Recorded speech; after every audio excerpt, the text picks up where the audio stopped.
Retrouvez Julien du site vivelesvt.com tous les premiers vendredis du mois sur Zenith FM.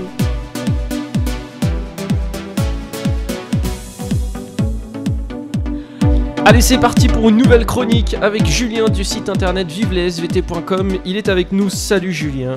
Bonjour Jérémy, comment allez-vous ce matin ? Eh bien ça va. Alors le mois dernier nous avons parlé de reproduction sexuée. Oui, rappelez-vous la reproduction sexuée qui faisait intervenir deux cellules reproductrices, le spermatozoïde et l'ovule. Et nous nous étions arrêtés à la fécondation entre les deux cellules, l'union des deux cellules, et nous avions obtenu une cellule œuf, notre première cellule Jérémy.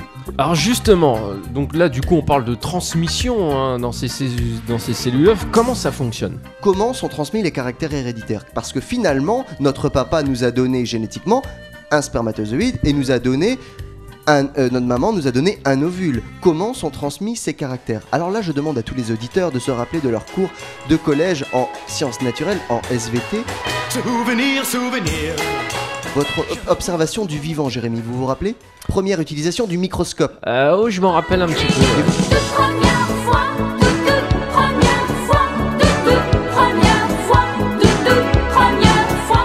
Oh, je m'en rappelle un petit peu. Ouais. Et vous avez observé des tissus cellulaires. Ouais, exact. Des cellules. Et à l'intérieur de ces cellules, Jérémy, est-ce que vous vous rappelez de la structure que vous avez observée ? Un petit rond à l'intérieur de chacune des cellules.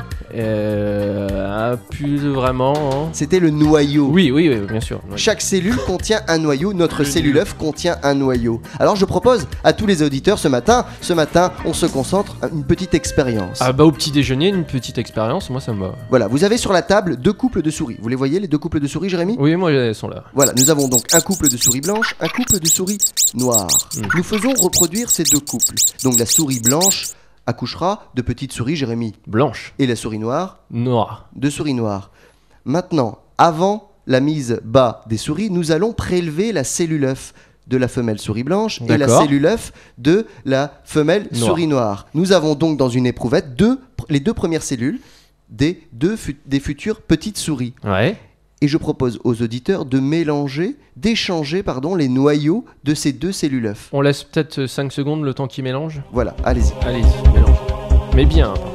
Et haut en bas, plus gauche-droite qui mélange. On échange les noyaux. Donc nous avons donc échangé les noyaux, Jérémy. Nous avons mis le noyau de la future souris blanche dans la cellule œuf de la souris noire et le noyau de la cellule œuf qui donnerait une future souris noire dans la cellule œuf de la future souris blanche. Nous réimplantons les cellules œufs dans les souris femelles. Nous attendons quelques jours, quelques semaines.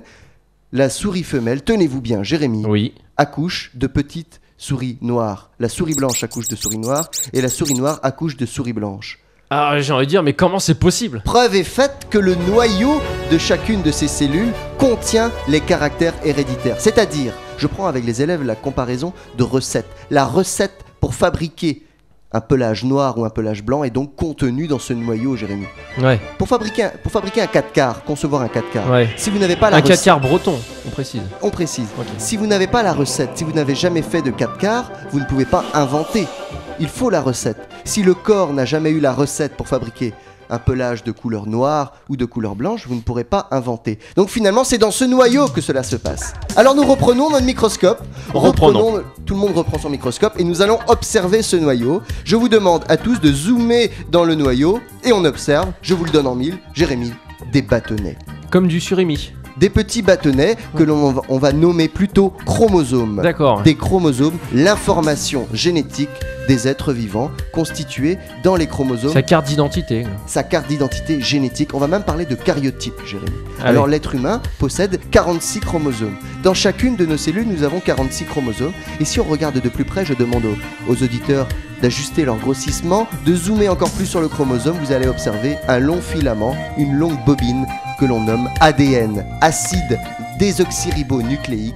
Aïe, un mot compliqué pour le matin. Ah oui, un mot compliqué, je me rappelle, ça avait même été une question à qui veut gagner du million pour une question à 1 million d'euros. Alors ici c'est à 0 euros. Oui. Mais dans votre chromosome, finalement, c'est une bobine avec un long filament à l'intérieur d'ADN. Et sur chacun de ces segments de filament, on peut distinguer des recettes. La recette pour fabriquer des yeux bleus, la recette pour fabriquer des cheveux blonds, la recette pour avoir le groupe sanguin A, la recette pour avoir un nez court, ainsi de suite. Tous les caractères qui font de vous un être unique, un être humain également, sont codés l'information génétique est rangée dans ces chromosomes et plus précisément, Jérémy, dans cette longue molécule d'ADN. Ah là c'est intéressant parce que ça veut nous dire que le corps humain finalement c'est un petit peu comme un grand restaurant et à l'intérieur on a plein de recettes différentes. Exactement, et dans ce corps humain, pour fabriquer chacun de nos organes, chacun de nos caractères, le corps va piocher dans la recette, dans le noyau, l'information pour savoir fabriquer un estomac, pour fabriquer les yeux bleus, pour fabriquer le nez par exemple. Alors si je reviens à ma question de départ, finalement, comment sont transmis ces caractères héréditaires? Dans le spermatozoïde, nous avons, dans le noyau du spermatozoïde, Jérémy, 23 chromosomes. Ouais, dans le noyau de l'ovule, 23 chromosomes. 23 plus 23. Ça fait... attends, faut pas que je me dise. 46, Jérémy.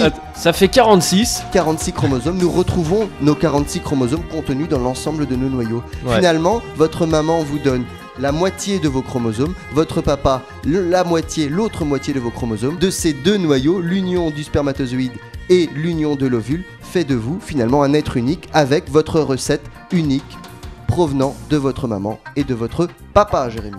Chaque individu a sa propre recette. Exactement. Très bien. Merci Julien. Merci à vous de m'avoir invité. Et j'ai envie de dire qu'on peut retrouver toutes les infos sur le site internet www.vivelessvet.com. Exactement, et vous retrouvez également ces chroniques imagées avec un appui vidéo. Vous retrouvez les illustrations du propos de la chronique. Je m'applique, Jérémy. Je me relis. Et je me corrige. À la prochaine. À la prochaine. Avec vivelessvt.com, je m'applique, je me relis et je me corrige. Retrouvez Julien du site vivelessvt.com tous les premiers vendredis du mois sur Zenith FM.